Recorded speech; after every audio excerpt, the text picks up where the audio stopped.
25টি সংশ্লিষ্ট মন্ত্রণালয়ের মাধ্যমে প্রায় 37,000 কোটি টাকা আমরা ব্যয় করেছি। বাংলাদেশে সংগঠিত 1970 সালে মহাপ্রলয়ঙ্কারী ঘূর্ণিঝড় ও জলোচ্ছ্বাসে প্রায় 5 লাখ মানুষের মৃত্যু হয়েছিল। কিন্তু এরপর আরেকটি ঘূর্ণিঝড় 1991 সালে প্রায় 2 লক্ষের কাছাকাছি মানুষের মৃত্যু হয়। কিন্তু 2023 সালে ঘূর্ণিঝড় মোখায় কোনো প্রাণহানি ঘটে নাই। এটি জলবায়ু পরিবর্তন অভিযোজন এবং দুর্যোগ ঝুঁকি হ্রাসে বাংলাদেশের সক্ষমতার বহিঃপ্রকাশ।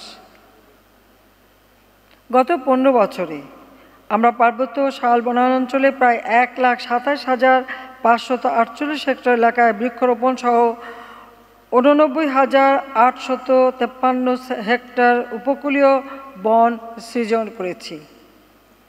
স্থানীয় জনগণকে সম্পৃক্ত করে আমরা সামাজিক বনায়ন বিধিমালা 2010 প্রণয়ন করেছি। জলবায়ু উদ্বাস্তু পরিবারসমূহের জন্য কক্সবাজার জেলায় আমরা বিশ্বের বৃহত্তম খুরুশকুল বিশেষ আশ্রয়ণ প্রকল্প নির্মাণ করেছি।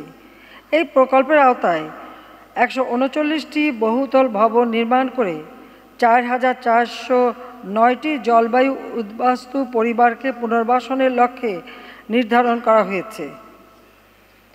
এছাড়া আমরা জলবায়ু উদ্বাস্তু প্রাকৃতিক দুর্যোগে ভূমিহীন, গৃহহীন, সমাজের পিছিয়ে পড়া অন্যান্য সম্প্রদায়ের মানুষকে জমিসহ ঘর বিনামূল্যে প্রদান করছি এবং তাদের শিক্ষা, স্বাস্থ্য, কর্মসংস্থানের সুযোগ তৈরি করা হয়েছে। এ পর্যন্ত আমরা প্রায় 22 লাখ মানুষকে পুনর্বাসন করতে সক্ষম হয়েছি। ঢাকায় গ্লোবাল সেন্টার অন অ্যাডাপ্টেশনের দক্ষিণ এশিয়া আঞ্চলিক অফিসের মাধ্যমে সর্বোত্তম অনুশীলনগুলি ভাগ করে নেওয়ার উদ্যোগ গ্রহণ করা হয়েছে। শুধুবৃন্দ, বৈশ্বিক কার্বন নিঃসরণে আমাদের অবদান 0.48% কম হলেও এর নেতিবাচক প্রভাবে সবচেয়ে বেশি ক্ষতিগ্রস্ত ও ঝুঁকিপূর্ণ দেশসমূহের মধ্যে বাংলাদেশ অন্যতম। জলবায়ু পরিবর্তনের এ বিরূপ প্রভাব আমাদের সম্ভাব্য উন্নয়ন এবং অর্থনৈতিক সমৃদ্ধির জন্য হুমকি হিসেবে দেখা দিয়েছে। অব্যাহত বৈশ্বিক উষ্ণায়নের ফলে সমুদ্রতলের উচ্চতা বৃদ্ধি পাচ্ছে, লবণাক্ততা বৃদ্ধি পাচ্ছে। এর ফলে বাংলাদেশের দক্ষিণ পশ্চিমাংশের বিস্তীর্ণ অঞ্চল, যা দেশের মোট আয়তনের 12 থেকে 17%, এই শতাব্দীর শেষ দিকে সমুদ্রগর্ভে নিমজ্জিত হওয়ার ঝুঁকির মধ্যে রয়েছে। আমরা বৈশ্বিক তাপমাত্রা বৃদ্ধি 1.5 ডিগ্রি সেন্টিগ্রেডের মধ্যে সীমিত রাখতে উন্নত বিশ্বের প্রতি আহ্বান জানিয়েছি। গ্রিনহাউস গ্যাস নিঃসরণের হ্রাসে বাংলাদেশ 2015 সালে intended nationally determined contribution INDC প্রণয়ন করে এবং 2021 সালে তা হালনাগাদ করে UNFCCC-তে জমা দেয়। এতে আমরা শর্তহীন 6.73% এবং শর্তযুক্ত 15.12% গ্রিনহাউস গ্যাস নিঃসরণ হ্রাসের লক্ষ্যমাত্রা নির্ধারণ করেছি।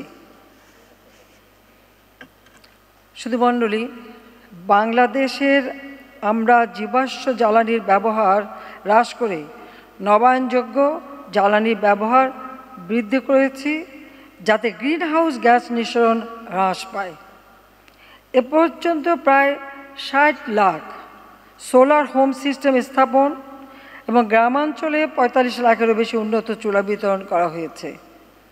আমরা 2023 সালে Mujib climate prosperity plan MCPP প্রণয়ন করেছি। এতে জলবায়ু পরিবর্তনের বিরূপ প্রভাব মোকাবেলা করে বিপদাপন্ন থেকে সহিষ্ণুতা ও সহিষ্ণুতা থেকে সমৃদ্ধি পর্যায়ে পৌঁছানোর লক্ষ্য নির্ধারণ করা হয়েছে।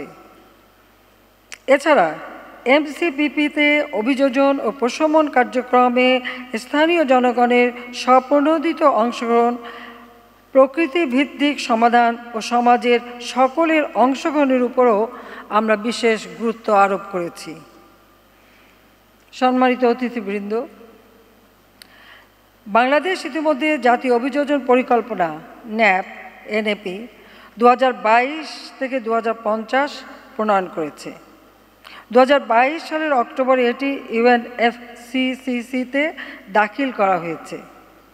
এ পরিকল্পনায় আমরা 11টি জলবায়ু ঝুঁকিযুক্ত এলাকাতে 8টি খাতে 113টি অগ্রাধিকারমূলক কার্যক্রম চিহ্নিত করেছি। আগামী 27 বছর ন্যাপে গৃহীত কর্মপরিকল্পনাসমূহ বাস্তবায়নের জন্য আমাদের প্রায় 230 মিলিয়ন মার্কিন ডলারের প্রয়োজন। এজন্য সুনির্দিষ্ট তহবিল ও অতিরিক্ত আর্থিক সংস্থানের ব্যবস্থা গ্রহণে আমি ধনী দেশ ও আন্তর্জাতিক সম্প্রদায়ের প্রতি আহ্বান জানাচ্ছি।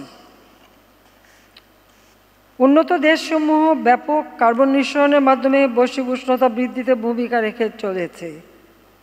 জলবায়ু পরিবর্তনের কারণে ক্ষতিগ্রস্ত জনগণকে রক্ষা করা তাদের এটা নৈতিক দায়িত্ব।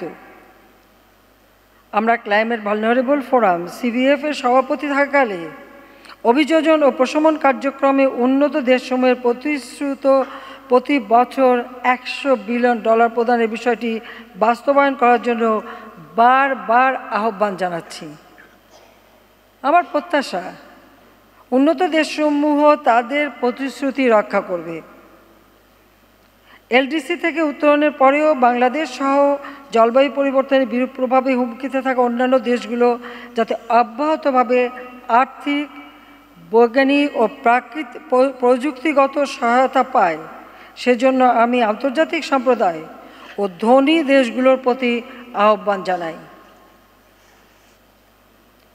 COP26 এর সিদ্ধান্ত অনুযায়ী উন্নত দেশগুলোকে 2025 সালের মধ্যে অভিযোজন অর্থায়ন 2019 সালের তুলনায় দ্বিগুণ করার কথা। এটি বাস্তবায়নে আমি ধনী দেশগুলোর প্রতিও আহ্বান জানাই। যে সকল দেশ ইতিমধ্যে ন্যাপ প্রণয়ন করেছে তারা যেন ন্যাপ বাস্তবায়নে ইউএনএফসিসিসি সহ অন্যান্য সকল উৎস হতে সহজে এবং দ্রুততার সঙ্গে আর্থিক সহযোগিতা লাভ করতে পারে তা নিশ্চিত করতে হবে। আমরা জলবায়ু পরিবর্তনজনিত সম্ভাব্য ক্ষতি হ্রাসে অভিযোজন ও প্রশমন উভয় ক্ষেত্রে উপযোগী কার্যক্রম গ্রহণ করে যাচ্ছি। এক্ষেত্রে ইউএনএফসিসিসি এর লস অ্যান্ড ড্যামেজ তহবিল হতে অর্থ প্রাপ্তির জন্য বাংলাদেশ প্রয়োজনীয় উদ্যোগ গ্রহণ করবে। আমরা ভবিষ্যৎ প্রজন্মের জন্য একটি নিরাপদ ও সুন্দর পৃথিবী গড়ে তুলতে চাই। এজন্য প্রয়োজন অভিযোজন সক্ষমতা বৃদ্ধি করা, সহিষ্ণুতা শক্তিশালী করা এবং ঝুঁকি হ্রাসে সমন্বিতভাবে উদ্যোগ গ্রহণ করা। আমি সংক্ষেপে কয়েকটি বিষয় আপনাদের সামনে তুলে ধরছি। প্রথমত, প্রধান কার্বন নির্গমনকারী দেশগুলিকে বিশ্বব্যাপী তাপমাত্রা বৃদ্ধি 1.5 ডিগ্রি সেলসিয়াসের মধ্যে রাখতে তাদের নির্গমন হ্রাস করার জন্য কার্যকর পদক্ষেপ নিতে হবে। দ্বিতীয়ত, উন্নত দেশগুলির দ্বারা জলবায়ু তহবিলে বার্ষিক $100 বিলিয়ন প্রতিশ্রুতি পূরণ করতে হবে। অভিযোজন ও প্রশমনের মধ্যে তা সমানভাবে বন্টন করতে হবে। তৃতীয়ত, উন্নত দেশগুলিকে উন্নয়নশীল দেশগুলিতে প্রযুক্তি হস্তান্তরের পাশাপাশি সবচেয়ে কার্যকর জ্বালানি সমাধানে এগিয়ে আসতে হবে। চতুর্থ, নবায়নযোগ্য জ্বালানিতে রূপান্তরের সময় সংশ্লিষ্ট দেশগুলির উন্নয়ন অগ্রাধিকারগুলি তাদের ক্ষতি অনুসারে বিবেচনা করা উচিত। পঞ্চমত, সমুদ্রপৃষ্ঠের উচ্চতা বৃদ্ধি, লবণাক্ততা বৃদ্ধি, নদী ভাঙন, বন্যা এবং খরার কারণে বাস্তুচ্যুত মানুষদের পুনর্বাসনের দায়িত্ব সকল দেশকে ভাগ করে নিতে হবে। এবং সবশেষে প্রধান অর্থনীতি সমূহকে পরবর্তী প্রজন্মের জন্য একটি টেকসই ভবিষ্যৎ নিশ্চিত করতে অংশীদারিত্বের ভিত্তিতে বিশ্বব্যাপী সকল অংশীদারদের সঙ্গে কাজ করতে হবে।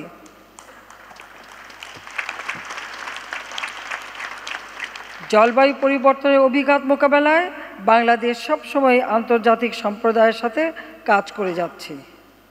ইতিমধ্যে প্রধানমন্ত্রীর কার্যালয়ের নেতৃত্বে বাংলাদেশ উন্নয়ন সহযোগীদের সাথে নিয়ে Bangladesh climate development partnership BCDP গঠন করা হয়েছে। এতে সকল পক্ষে ঐক্যমত হয়েছে। আমি আশা করি Mujib climate prosperity plan, national adaptation plan, national determined contribution ও বাংলাদেশের রূপান্তর 2041 বাস্তবায়নে BCDP তাৎপর্যপূর্ণ অবদান রাখবেন। আসুন সকলকে সঙ্গে নিয়ে আরও নিবিড়ভাবে এই ধরিত্রী রক্ষায় আমরা কাজ করি। সেই সাথে একটি কথা না বলে পারছি না, এই যুদ্ধে অস্ত্র এবং অর্থ ব্যয় না করে সে টাকাগুলি এই জলবায়ু পরিবর্তনে যদি ব্যয় করা হতো তো বিশ্বটা রক্ষা পেত।